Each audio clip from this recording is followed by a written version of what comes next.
यूसुफ साहब अक्सर आवाज होगा जनाब अलमोती कबड्डी क्लब के दाम अलगाजी कबड्डी क्लब के 6 ना मुकाबला जारी गया हमारे ते अवैस अलगाजी कबड्डी क्लब पर हमारे ते गया अवैस जी अल्लाह हामी और नासिर जुड़िया भाई ढुलियाला जुड़िया भाई ढुलियाला जुड़िया हाय हाय हाय शाबा ढुलियाला शाबा हाय हाय हाय हाय हाय हाय जिंदाबाद ढुलियाला जिंदाबाद मेहरबानी जनाब शुक्रिया अदा करते हैं चाचा मलिक नजीर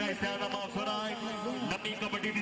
12 पा गया जनाब के सामने अलमोती कबड्डी क्लब का बेहतरीन खिलाड़ी जनाब वारे ते तवज्जो अल्लाह हामी और नासिर वारे ते तवज्जो साईं तवज्जो वारे ते तवज्जो जुड़िया जनाब जुड़िया गाजी कबड्डी क्लब वाला जुड़िया शाबा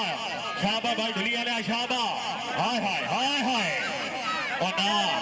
ना ढुलिया ना जुड़िया गाजी कबड्डी क्लब वाला जुड़िया है जोरदार तारी जी पॉइंट हो गया जनाब 11 क्लब जी 12 पा गया जनाब के सामने हसनैन झंडा ढोक जाबे वाला